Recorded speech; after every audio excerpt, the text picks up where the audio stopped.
আলফাৰ কৃপাতহে চলিছে অসম আৰক্ষী। আলফাৰ দয়াতহে আলফাৰ কৃপাতহে যে এতিয়া অসম পুলিচে মানে বোমা উদ্ধাৰ কৰিব পাৰে আৰু বোমা উদ্ধাৰ কৰিবলৈ যাওঁতে যে কম্বল প্লাছ হেলমেট লৈ যাবলগীয়া পৰিস্থিতি সেই মানধাতা যুগৰ নিচিনা পৰিস্থিতি যে এতিয়া অসম পুলিচত বিৰাজমান। আলফাৰ বোমা সংস্থাপনৰ পৰা মহিলা কিশোৰী নিৰ্যাতনলৈ, মুখ্যমন্ত্ৰীৰ USTM বিদ্বেষৰ পৰা DGPৰে সংঘাতলৈ, মুখ্যমন্ত্ৰী গৃহ বিভাগৰ ব্যৰ্থতাক লৈ আকৌ সৰব অখিল গগৈ। চৰকাৰৰ যে কোনো অস্তিত্ব নাই তাৰ কাৰণে যে অসমৰ মুখ্যমন্ত্ৰীৰ অৱস্থান আৰু DGPৰ অৱস্থান যে বেলেগ হৈ গৈছে। আজি আপোনালোকে দেখিছে যে GP সিঙে উল্টাকৈ কৈছে যে GP সিঙে কৈছে যে কোনো মানুহক কেনেকৈ আটক কৰাব নোৱাৰে, কোনো মানুহক কেনেকৈ ক্ষমা খোজাবৰ কাৰণে ৰাজহুৱা ক্ষমা খোজাবৰ কাৰণে বাধ্য কৰাব নোৱাৰে। GP সিঙে আজি আমি দিয়া দেখিছোঁ, আমি বাতৰি কাগজত দেখিছোঁ। এই যে মুখ্যমন্ত্ৰী হিমন্ত বিশ্ব শৰ্মা আৰু GP সিঙৰ মাজত এই যে সংঘাত আৰম্ভ হৈছে, এইটোৱে প্ৰমাণ কৰে যে চৰকাৰখনে ভালকৈ আইন শৃংখলা ৰক্ষা কৰিব পৰা নাই। ৰাজ্যৰ গৃহ বিভাগৰ ব্যৰ্থতাক লৈ আকৌ সৰব হৈছে অখিল গগৈ। শিৱসাগৰত ৰাষ্ট্ৰীয় পৰ্যায়ৰ মহিলা খেলুৱৈক আক্ৰমণৰ পাছত ধিঙত সংঘটিত ঘটনাক লৈ আকৌ এবাৰ সমালোচনাত মুখৰ হৈ পৰিছে শিৱসাগৰৰ বিধায়কগৰাকী। অখিল গগৈৰ বিস্ফোৰণ, মুখ্যমন্ত্ৰী আৰু DGPৰ মাজত নাই কথাৰ মেল। আকৌ এতিয়া এই ঘটনা ঘটিছে, ধিঙত এই ঘটনা ঘটিছে। নিশ্চিতভাৱে এই বিষয়বিলাক পুনৰ নাৰী নিৰ্যাতনৰ প্ৰশ্ন, নাৰী সুৰক্ষাৰ প্ৰশ্ন, সামগ্ৰিক আইন শৃংখলাৰ প্ৰশ্ন, সমগ্ৰ অসমত যে আজি যিকোনো সময়তে যে আমাৰ খিলঞ্জীয়া মানুহ য'তে ত'তে যে নিগৃহীত হৈছে আৰু তাক লৈ আকৌ খিলঞ্জীয়া মানুহে যিধৰণে আইন শৃংখলা হাতত তুলি লৈছে, এই গোটেই প্ৰশ্নবিলাক চৰকাৰৰ যে কোনো অস্তিত্ব নাই তাৰ কাৰণে যে অসমৰ মুখ্যমন্ত্ৰীৰ অৱস্থান আৰু DGPৰ অৱস্থান যে বেলেগ হৈ গৈছে। আজি আপোনালোকে দেখিছে যে GP সিঙে উল্টাকৈ কৈছে যে GP সিঙে কৈছে যে কোনো মানুহক কেনেকৈ আটক কৰাব নোৱাৰে, কোনো মানুহক কেনেকৈ ক্ষমা খোজাবৰ কাৰণে ৰাজহুৱা ক্ষমা খোজাবৰ কাৰণে বাধ্য কৰাব নোৱাৰে। GP সিঙে আজি আমি দিয়া দেখিছোঁ, আমি বাতৰি কাগজত দেখিছোঁ। ৰাজ্য চৰকাৰৰ গৃহ বিভাগক সমালোচনা কৰিবলৈ গৈ আকৌ এবাৰ আলফাৰ প্ৰসংগ টানি আনিলে বিধায়ক অখিল গগৈয়ে। অখিল গগৈৰ অভিযোগ, আলফাৰ কৃপাতহে চলিছে এতিয়া অসম আৰক্ষী। কাৰণ লনেছনেছ যে হৈছে অসমত, যে আইন শৃংখলা একেবাৰে ধ্বংস হৈ গৈছে, আইন শৃংখলা বুলি যে একো নাই, এতিয়া যে আলফাৰ দয়াতহে আলফাৰ কৃপাতহে যে এতিয়া অসম পুলিচে মানে বোমা উদ্ধাৰ কৰিব পাৰে আৰু বোমা উদ্ধাৰ কৰিবলৈ যাওঁতে যে কম্বল প্লাছ হেলমেট লৈ যাবলগীয়া পৰিস্থিতি সেই মানধাতা যুগৰ নিচিনা পৰিস্থিতি যে এতিয়া অসম পুলিচত বিৰাজমান, সেই কথাটো অতি স্পষ্ট ৰূপত প্ৰমাণ হৈছে। ইফালে USTMৰ শিক্ষাৰ্থীয়ে অসমত চাকৰিৰ বাবে পৃথক পৰীক্ষাত বহিব লাগিব বুলি মুখ্যমন্ত্ৰীয়ে দিয়া মন্তব্য সন্দৰ্ভতো প্ৰতিক্ৰিয়া ব্যক্ত অখিল গগৈৰ। অখিল গগৈয়ে কয়, USTMক লৈ সংবিধান বিৰোধী কথা কৈছে মুখ্যমন্ত্ৰীয়ে। মুখ্যমন্ত্ৰীৰ এইবোৰ কথাই তেওঁৰ অস্থিৰতা, ভয় শংকাকেই প্ৰমাণ কৰিছে। মুখ্যমন্ত্ৰীক কিছুদিন জিৰণি লোৱাৰো পৰামৰ্শ অখিল গগৈৰ।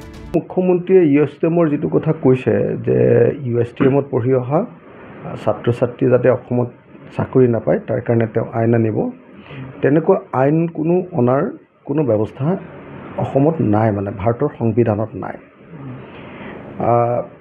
যদি সেই অনুষ্ঠানটো স্বীকৃতিপ্ৰাপ্ত অনুষ্ঠান, UGCয়ে যদি তাক মানে মান্যতা প্ৰদান কৰিছে, তেতিয়াহ'লে নিশ্চয় সেই অনুষ্ঠানৰ ওপৰত অসম চৰকাৰে এখন আইন লগাই তেওঁলোকক আমুকটো কৰিবলৈ, তেওঁলোকৰ প্ৰডাক্টক, তেওঁলোকৰ উত্তীৰ্ণ, তাৰ পৰা উত্তীৰ্ণ হৈ অহা ছাত্ৰ ছাত্ৰীক চাকৰি কৰিবলৈ নিদিও, এনেকুৱা ধৰণৰ কোনো আইন আনিব নোৱাৰে।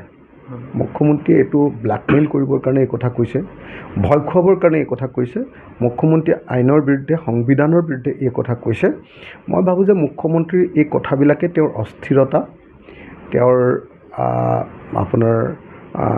তেওঁৰ ভয়, তেওঁৰ শংকা, তেওঁৰ ৰেষ্টলেছনেছ, যিটো অস্থিৰতা, সেই অস্থিৰতাতে প্ৰকাশ কৰিছে। আজি যদি USTMৰ ছাত্ৰ ছাত্ৰীক যদি ইয়াতে চাকৰি কৰিবলৈ নিদিয়ে, তেতিয়াহ'লে নিশ্চিতভাৱে দিল্লীত পঢ়ি অহা কোনোবা ছাত্ৰ ছাত্ৰীকো, অশোকা ইউনিভাৰ্চিটিত পঢ়ি অহা ছাত্ৰ ছাত্ৰীকো ইয়াত চাকৰি কৰিবলৈ দিব নোৱাৰিব। আৰু অসমতো ইমান শিক্ষানুষ্ঠানো নাই যে ইয়াতে পঢ়িব। তাৰপিছত দিল্লী ইউনিভাৰ্চিটিত পঢ়ি অহা ছাত্ৰ ছাত্ৰীকো সেইটো কৰিব নোৱাৰিব।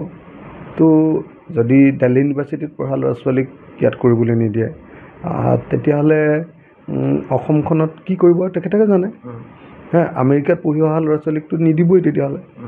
তেতিয়াহ'লে যদি আমাৰ মেঘালয়ত পঢ়ি অহা ল'ৰা ছোৱালীক ইয়াতে চাকৰি কৰিবলৈ নিদিয়ে তেতিয়াহ'লে নিশ্চয় অক্সফৰ্ডত পঢ়ি অহা ইয়াল ইউনিভাৰ্চিটিত পঢ়ি অহা তো এই ইউনিভাৰ্চিটিত পৃথিৱীৰ বিখ্যাত ইউনিভাৰ্চিটিবিলাকত পঢ়ি অহা ল'ৰা ছোৱালীবিলাকক ইয়াত চাকৰি কৰিবলৈ নিদিব তেতিয়া অকল হিমন্ত বিশ্ব শৰ্মাৰ পৰিয়ালৰ মানুহকেইটাক ইয়াত চাকৰি কৰিবলৈ দিব লাগিব এইবিলাক অদৰকাৰী কথা মানুহজনৰ অলপ বেয়া দিন পৰিছেতো তেওঁৰ মুখেদি যি ওলায় এতিয়া চব নিগেটিভ কথাই ওলায় এতিয়া সেইকাৰণে গতিকে মানুহজন অস্থিৰতাত ভুগিছে মানুহজনত শংকাত ভুগিছে মানুহজনৰ অলপ ধৈৰ্য লৈ তেখেত কেইদিনমান জিৰণি লোৱাৰ প্ৰয়োজন বুলি আনফালে ধিঙত সংঘটিত ঘটনা সন্দৰ্ভত ফাষ্ট ট্ৰেক আদালতত বিচাৰৰ দাবী অখিল গগৈৰ দোষীক ফাঁচীৰো দাবী বিধায়কগৰাকীৰ যিসকল দোষী ধৰ্ষণকাৰী যিসকল সেই ধৰ্ষণকাৰীসকলক অনতি বিলম্বে গ্ৰেপ্তাৰ কৰি কঠোৰতম আইনী ব্যৱস্থা গ্ৰহণ কৰিবৰ কাৰণে আমি দাবী জনাইছোঁ আজি যদি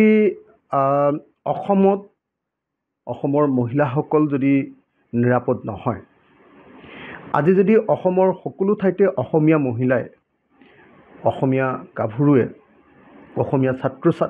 অসমীয়া ছাত্ৰীয়ে যদি ধৰ্ষণৰ বলি হ'বলগীয়া হয় নিৰ্যাতনৰ বলি হ'বলগীয়া হয় এনেকুৱা পাশবিক নাৰকীয় এনেকুৱা ধৰণৰ শাৰীৰিক নিৰ্যাতনৰ বলি হ'বলগীয়া হয় তেতিয়াহ'লে জাতি মাটি ভেটিৰ চৰকাৰ এখন তেওঁলোকে ঘোষণা কৰি থকা জাতি মাটি ভেটিৰ চৰকাৰ বুলি যে কৈ থাকে তাৰ কাৰণে কাম কৰোঁ বুলি কোৱা চৰকাৰ এখন থকাৰ অৰ্থটো ক'ত আজি যদি নাৰীয়ে অসমত নিৰাপদ নহয় নাৰীসকলে যদি আজি সুৰক্ষিত নহয় তেতিয়াহ'লে কোন মানুহ অসমত সুৰক্ষিত এই ঘটনাটোৱে প্ৰমাণ কৰিছে যে আচলতে অসমত আজিৰ দিনটোত লনেছনেছ অৰ্থাৎ একেবাৰে আইন শৃংখলাৰ অৱস্থা অতি বেয়া আইনবিহীন অৱস্থা এটা অসমত চলি আছে আৰু অসমৰ গৃহ বিভাগে অসম পুলিচে আৰু অসম চৰকাৰে কোনোপধ্যে আইন শৃংখলা সুৰক্ষিত কৰি ৰাখিব পৰা নাই আইন শৃংখলা নিয়ন্ত্ৰণত ৰাখিব পৰা নাই news desk report the cross current